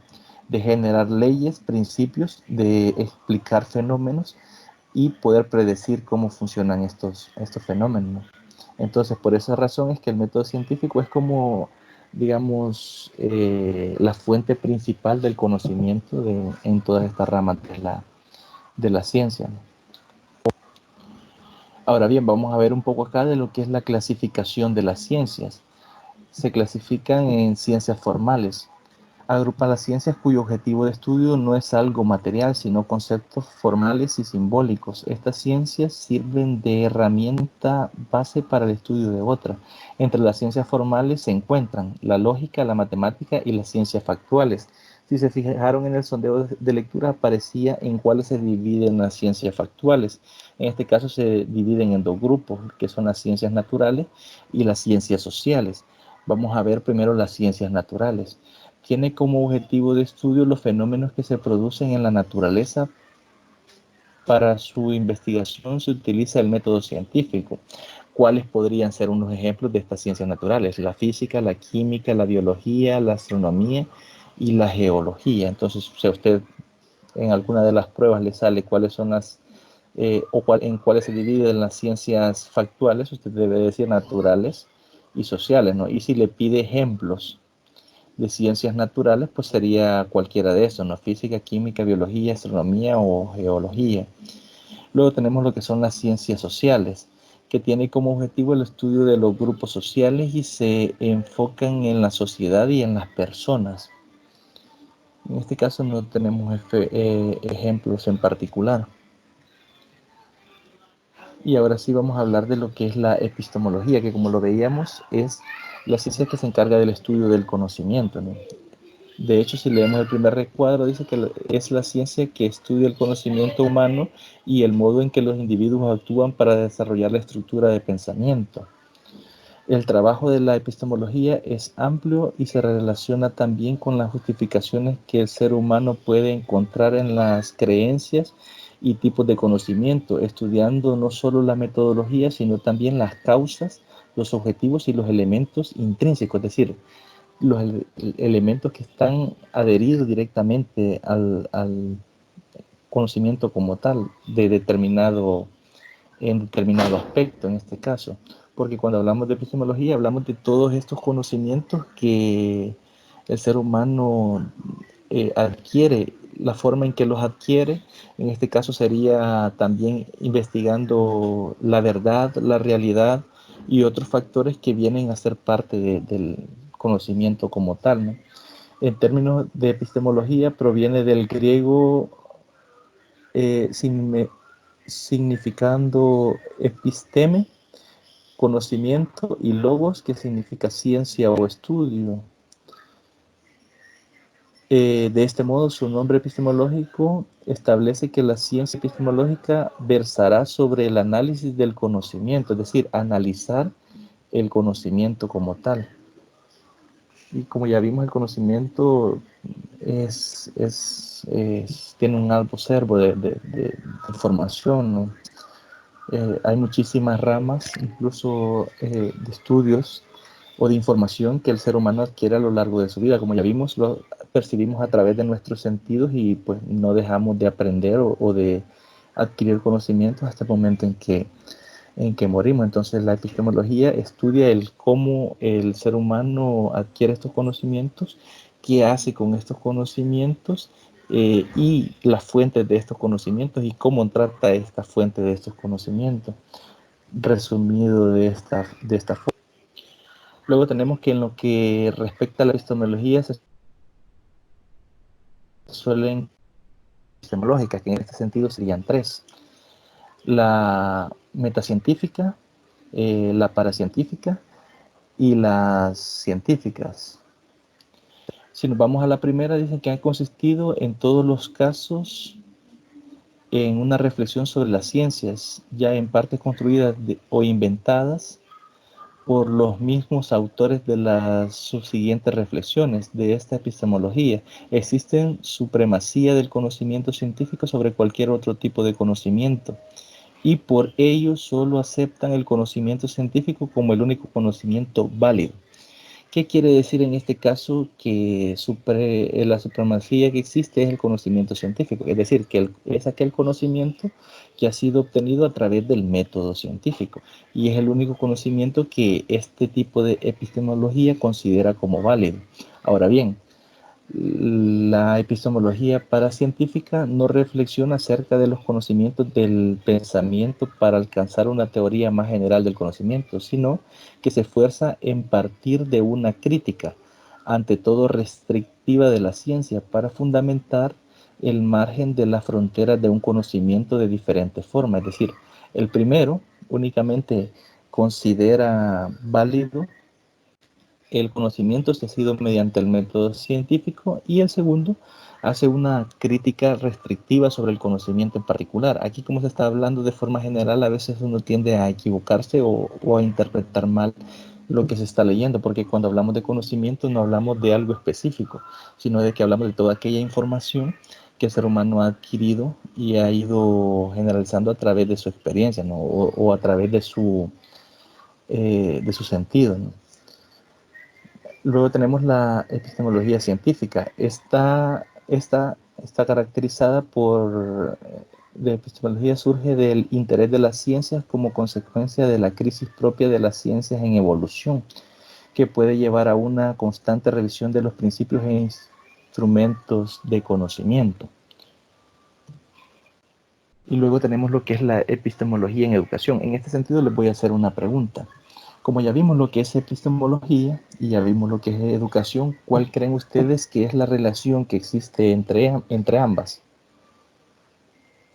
¿Creen que es una relación directa? ¿Cuál es? Recordemos que la educación trata de traspasar la información de cultura a cultura, ¿no? Toda esa información para poder evolucionar. Y la epistemología viene a tratar con este conocimiento, es decir, con todo ese conocimiento adquirido, la forma en que fue adquirido, el método mediante el cual fue adquirido y las utilizaciones que se le han dado, ¿no? Entonces, ¿creen ustedes que existe relación? La respuesta la van a encontrar por acá leyendo la información, creo que la anexé. Entonces, no sé si alguno quiere participar mencionándome si cree que existe o no relación entre estos dos términos.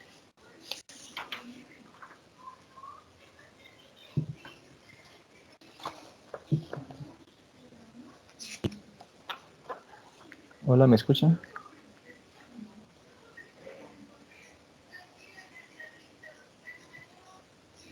Sí, se le escucha.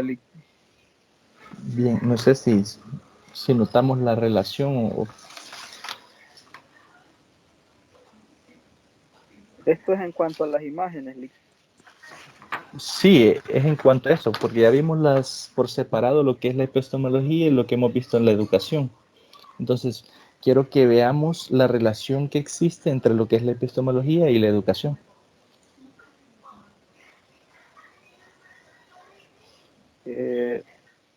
Bueno, usted decía de que es como, digamos, como si viniésemos antecediendo, ¿verdad? Que digamos, que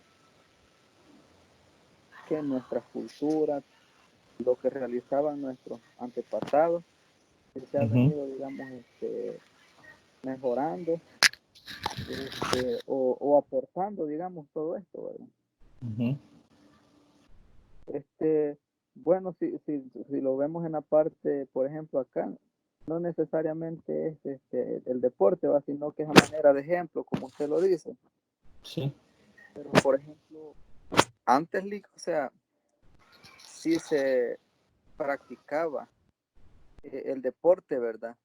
Y ujú, solo que hoy se ha venido mejorando. correcto. Ajá, se ha venido mejorando, pero las bases están así como en la investigación, ¿verdad? Como lo decía anteriormente usted, o sea que todo esto nos ha venido permitiendo o facilitando lo que otras personas en generaciones anteriores ya habían logrado. Eso nos ha servido, y para los que se dedican a la investigación, pues les sirve de soporte para darle mayor validez a cualquier investigación que se lleve o proyecto. Correcto. De hecho, sí, tiene bastante relación, ¿verdad?, con esto de la educación. Como usted mencionaba, la educación trata directamente el cómo transmitir los conocimientos, todo este cúmulo de información que adquirimos en nuestra generación para trasladarla, ¿no?, a las generaciones futuras. En este caso, recordemos que la educación trata directamente, o el propósito directamente que tiene es el aprendizaje, ¿no? Es decir, la transmisión del conocimiento. Y ya vimos que la epistemología trata directamente con lo que es el conocimiento como tal y cómo se adquiere este conocimiento, ¿no? Qué tipo de conocimiento es. Entonces, si se fijan, lleva una relación directa porque ambos tratan con el conocimiento en su relación directa, ¿no? Uno en un proceso de enseñanza-aprendizaje y el otro de la validación, ¿no? De cómo se adquirió el conocimiento y todas las características que este conocimiento puede impartir, ¿no? Es decir, si puedo hacer generalidades a partir del conocimiento obtenido, y eso ayuda a la evolución, ¿no?, de los conocimientos en general. Ahora bien, con esto estaríamos terminando lo que es el contenido 1.3. Del contenido 1.4 únicamente he puesto unos pequeños conceptos y un ejemplo. No sé si tienen el material a la mano ustedes ahí.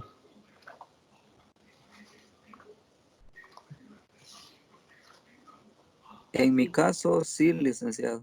Bien, en el 1.4 el ejemplo que he puesto, pero no lo he puesto completo, es el que está en la página. Bueno, veo que no está numerada la página 3, estaría en la página 5, pero primero vamos a ver los conceptos, que iba a ponerlo, iba a leer esa parte, pero mejor vamos a ver primero los conceptos. Bueno, aquí tenemos el resumen del contenido 1.4. Dice, una investigación se puede clasificar de diversas formas. Primero, según su objeto de estudio, según la extensión del estudio y según el nivel de medición. Veamos el primero. Según el objeto de estudio, una investigación puede ser básica, aplicada, analítica o de campo. La investigación básica es el tipo de investigaciones que se realiza en la mayor parte del tiempo en laboratorio, ¿no? Investigaciones de principios y leyes actuales para su principal aporte es la exploración de nuevas teorías o modificaciones de las ya existentes. En este caso, un ejemplo claro de eso podría ser, por ejemplo, las leyes del movimiento, ¿no? Las leyes de Newton, ¿no? Es decir, todas estas investigaciones se desarrollan directamente lo que es dentro de un entorno de laboratorio, o incluso si hablamos nuevamente, que no me gusta estar repitiendo tanto el ejemplo, pero con lo del coronavirus, con esto del 3% que han hecho los estudios tanto en China, en Italia, en todos estos países, España, que se han ido enfrentando antes que nosotros al problema, ellos han ido generando esta información del 3%, ¿no? Esto lo han hecho directamente en laboratorios o mediante la estadística, ¿no? Más que todo. Luego tenemos las investigaciones aplicadas. Este tipo de investigaciones emplea el conocimientos obtenidos en las investigaciones y su aplicación en la práctica, como lo son los protocolos de las investigaciones médicas, nuevos medicamentos, vacunas, etcétera, ¿no? Que sería más que todo cómo reaccionan ante determinado medicamento las personas, ¿no? Puede ser un ejemplo.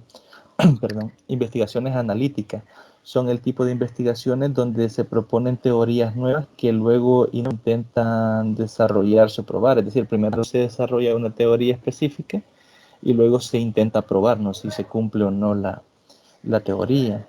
Luego tenemos lo que son las investigaciones de campo. Este tipo de investigaciones son trabajadas en el lugar mismo donde se encuentra la fuente de datos que serán analizados en el desarrollo de la misma investigación. Luego vamos a ver según la extensión del estudio. Pueden ser experimentales, cuasi experimentales o no experimentales. Cuando hablamos de investigaciones experimentales son aquellas en las que se necesita desarrollar un experimento, ¿no? Que sería bajo unas condiciones ya previamente establecidas. De hecho, si ustedes van y buscan estos conceptos en lo que es el libro de Sampieri, ahí van a encontrar bastantes ejemplos, ¿no? Que le habla de investigaciones de experimentos de grupos de control, eh, mezcla grupos de control con otros grupos. Entonces ahí nos hace una explicación más amplia de lo que son estos tipos de investigación experimentales, ¿no? Que son experimentos donde el investigador ejerce control sobre el experimento como tal. La otra que tenemos son las tasas experimentales. Estas investigaciones trabajan con los datos y experimentos de otras investigaciones previas. Quiere decir que en este caso no se desarrollan experimentos, pero se toman la información de otras investigaciones que sí los han desarrollado. Y las tenemos las no experimentales, que estas investigaciones son sistemáticas en las que el investigador no controla el experimento en estudio debido a que se centra en hechos que ya sucedieron. Si comparamos la primera, la experimental, con la no experimental, imaginémonos que estamos investigando el daño que hacen, por ejemplo, el tabaco en las personas. Yo puedo desarrollar experimentos con personas que fumen, ¿no? Que no sería ético, es un ejemplo burdo porque no sería ético hacerlo, ya que estaría dañando la salud de las personas que participen en el estudio, pero vamos a ponerlo de ejemplo, aunque sea un mal ejemplo, que yo tengo, digamos, 10 personas y yo a estas personas les suministro, digamos, 10 cigarrillos diarios durante 10 o 15 años y luego veo los efectos en la salud de esta persona. Como les digo, esto no sería ético desarrollar un experimento de esta forma porque estaría dañando la salud de las personas, ¿no? Por eso es un ejemplo burdo. Entonces, ahí yo habría desarrollado un experimento y sería no experimental si yo voy y busco a las personas que han sido fumadoras durante 15 o 20 años y veo los efectos que ha tenido el cigarro en sus pulmones, por ejemplo. Entonces, ya ahí sería no experimental porque yo no he controlado el experimento, pero sí he tenido la información de que el producto de el fumar es lo que le ha provocado las enfermedades o el deterioro en la salud, ¿no? Entonces, en ese caso hay una distinción entre lo que son experimentales, que es cuando usted como investigador controla el fenómeno como tal, y las no experimentales donde usted solo va y aborda cuando ya ha sucedido el evento, ¿no? O el fenómeno en estudio en este caso. Y ahí sería en el no experimental de recabar los hechos, ¿no? De qué sucedió en este caso. Luego tenemos, según su nivel de medición, tenemos la cualitativa y tenemos también la investigación cuantitativa. En el primer caso, este tipo de método de investigación es de base lingüístico-semiótica. No sé si leyeron el material, se dieron cuenta de que ahí los nombres están al revés. A la primera le han puesto cuantitativa y a la otra le han puesto cualitativa. Ahí hay que hacer la observación y arreglarlo, ¿no? Porque están al revés. Usa principalmente las ciencias sociales. Se suele considerar técnicas cualitativas todas aquellas distintas a las encuestas y a los experimentos. Pueden ser entrevistas en este caso. Para la cualitativa usted puede ir, su investigación es cualitativa y entrevistar a las personas, ¿no?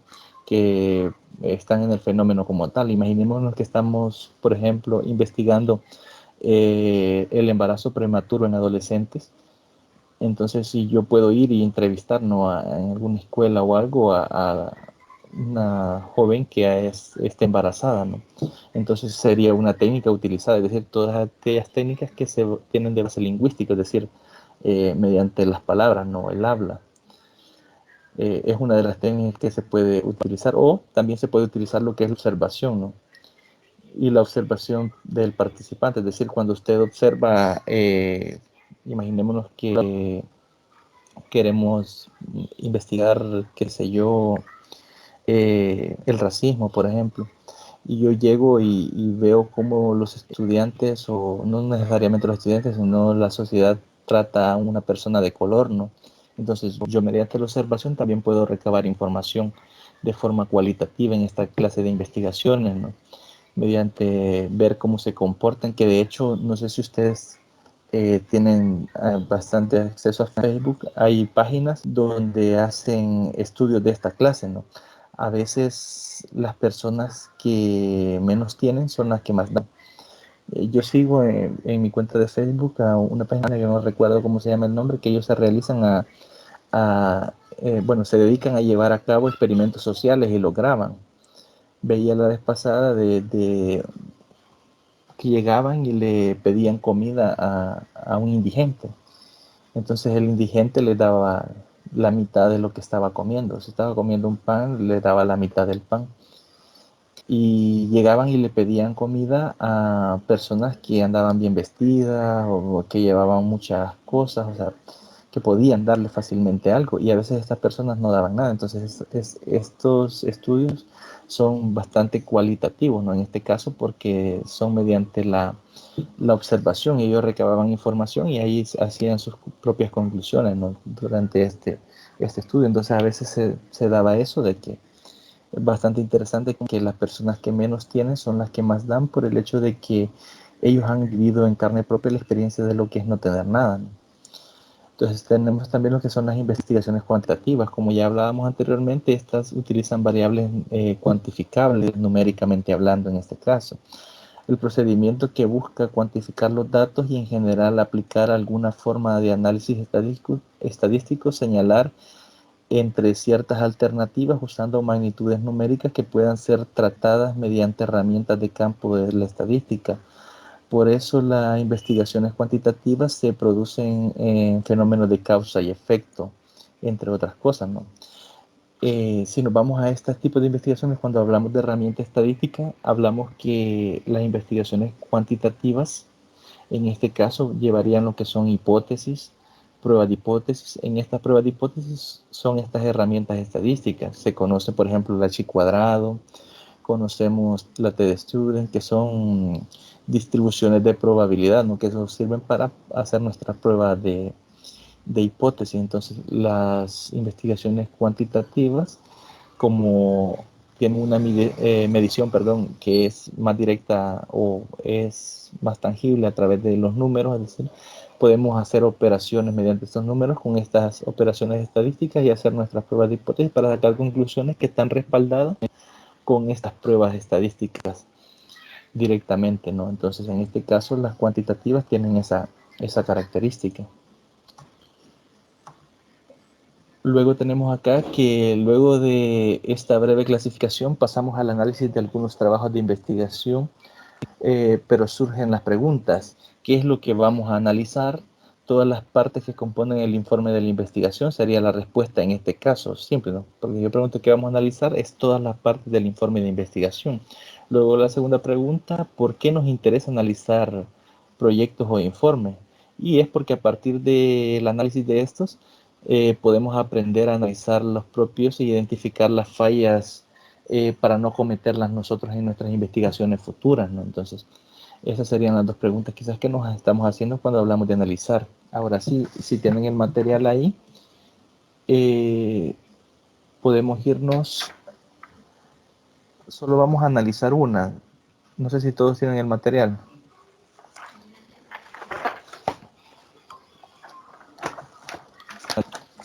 Sería el 1.4. Está en la quinta página del resumen del contenido 1.4. Que aquí habla del diagnóstico, intervención de escuelas desde la política de convivencia escolar y el enfoque de derechos humanos. Si analizamos directamente desde el nombre, será una investigación de campo, ¿no? Porque lo que interesa son las escuelas, la intervención en las escuelas. Cuando hablamos de intervención en las escuelas es que el investigador irá a estas escuelas. Entonces, desde ahí podemos saber, simplemente por el nombre de la investigación, que es una investigación de campo, ¿no? Porque se va a desarrollar en las escuelas. Ahora bien, también podemos saber cómo se menciona la extensión. Podemos suponer que es del tipo no experimental.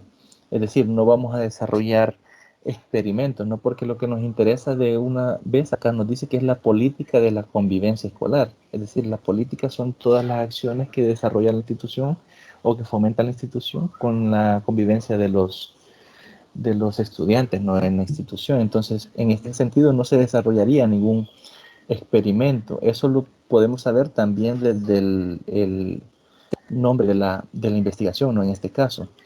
También dice que tampoco se menciona los niveles de medición, por los que no se podría aplicar los enfoques cuantitativos, cualitativos o ambos incluso. En este caso no menciona ninguna causa-efecto.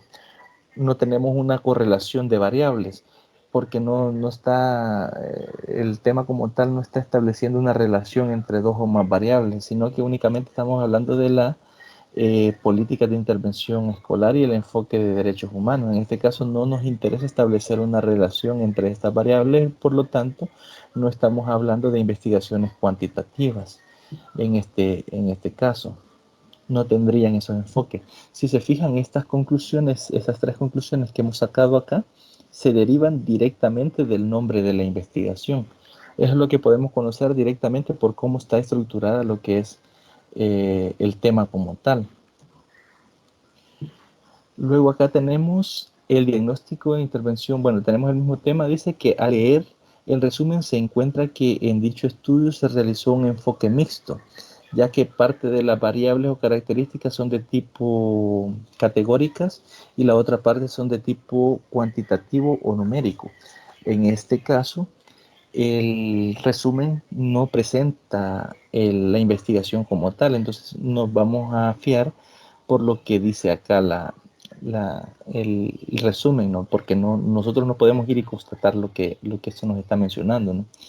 En este estudio dice, se basa la implementación de un proyecto de convivencia escolar ejecutado en 2 escuelas de administración municipal en el marco del proyecto, y nos da el nombre del proyecto ahí, ejecutado entre 2008 y 2009 en la comuna de Chihuayante, en la región de Biobío, en Chile. Todos esos datos se saben porque ellos lo han sacado directamente de la lectura del informe, ¿no?, de esa investigación. El equipo de trabajo estuvo compuesto por profesionales que forman parte de distintas disciplinas, entre las que se encuentran sociología, pedagogía, psicología y artes. Algunas características de las escuelas intervenidas es que formulan sus propios proyectos educativos institucionales. En este caso le llaman PEI, en El Salvador le llaman PEA, el cual se convierte en una herramienta que recoge principios y acuerdos entre todos los actores educativos para orientar de manera coherente las decisiones de una institución educativa. Es una guía de acción educativa que además refleja la identidad de una escuela, es decir, cada una, en este caso se visitaron 2 escuelas según la lectura que ellos realizaron del informe. Cada uno de los centros educativos tenía su propio PEI, que esto era proyecto educativo institucional, es decir, no utilizaban exactamente el mismo proyecto. Cada uno tenía elaborado su propio proyecto que se desarrollaba de forma institucional, es decir, las características de estas políticas eran diferentes en estas 2 escuelas. Desde aquí este es un punto interesante a analizar, ¿no? Porque el tema habla de las políticas de convivencia escolar y el enfoque de derechos humanos. Sería importante leer, en este caso si tuviésemos acceso al documento, cuáles son las políticas de derechos humanos que se mantienen en las 2 instituciones que han sido consideradas en el PEI. Pero eso no lo menciona lo que es el, el resumen, ¿no?, del contenido 1.4. Y luego dice que las dimensiones sujetas a medición cuantitativa fueron, primero, la dimensión que abordaje de conflictos, caracterización de los conflictos en las escuelas en términos de percepción, conocimiento de la normativa, utilización y justificación de la aplicación. La dimensión de la comprensión empática, estilos de relaciones de la planta docente y la población estudiantil que promueve el respeto mutuo y la empatía o simpatía, empatía frente a las situaciones de dificultad. En este caso, si nos fijamos, no refiriéndose a una de las 2 escuelas, no a uno de los 2 PEI, sino que aquí lo están sacando conclusiones generales de los 2, de lo que han sido observados en ambos PEI, ¿no?, en ambos proyectos. Dimensión comunicativa o de comunicación. Existencia de canales de comunicación claros y expeditos, es decir, es una dimensión a tomar en cuenta en los dos trabajos, ¿no? Es decir, qué líneas de comunicación establecen sus proyectos cada una de las instituciones que ellos han abordado. Y la otra dimensión es espacios de convivencia, percepción que se tiene de la infraestructura de la escuela en cuanto a accesibilidad, utilidad y actividades que imparten. En este caso, siempre sería comparativa con las dos instituciones que se visitaron en este caso para desarrollar esa investigación. Luego, si nos vamos en este caso a los gráficos que ellos utilizaron, vemos que hay una nota que fueron asignadas a cada uno de los conflictos.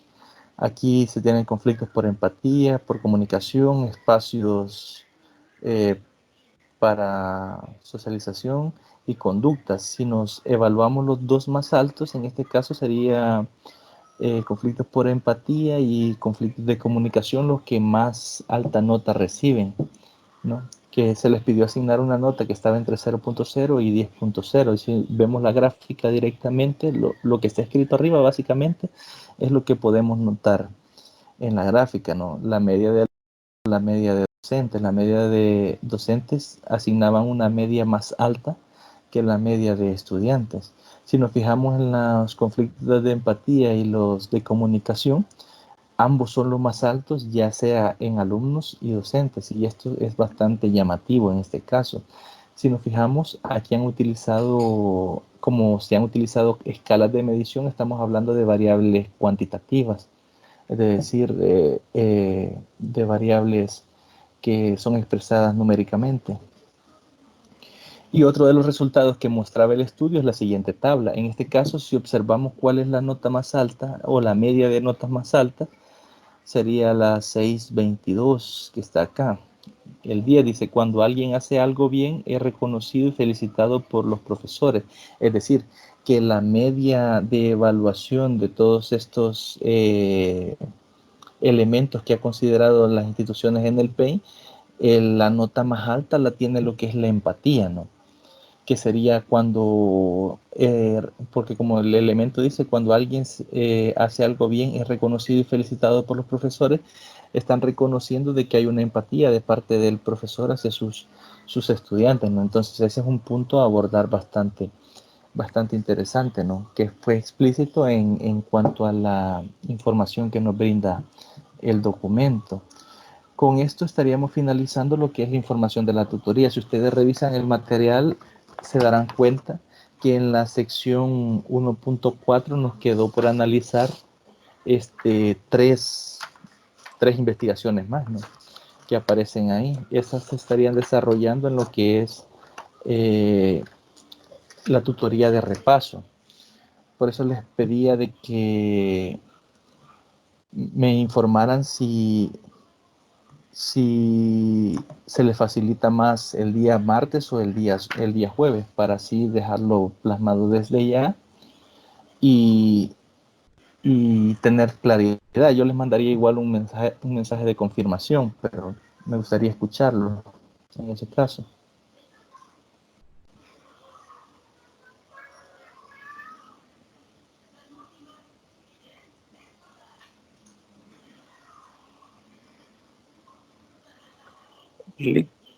Hola. Fíjese que en mi caso, pues yo no tengo internet en donde vivo. Ajá. Por ejemplo, en este caso, pues he tenido que salir de donde vivo para poder acceder a Uh-huh. la videotutoría. Ajá. Lo que les quiero decir es de que, o sea, yo no me podría No conectar se de... podría conectar.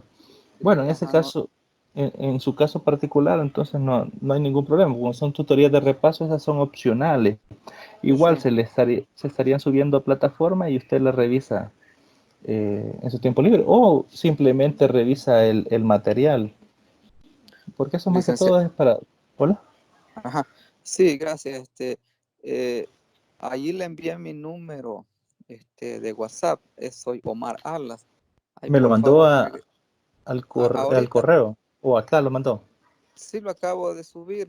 Bueno, cuando iniciamos la tutoría. Ajá.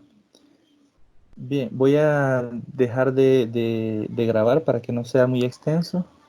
Bueno.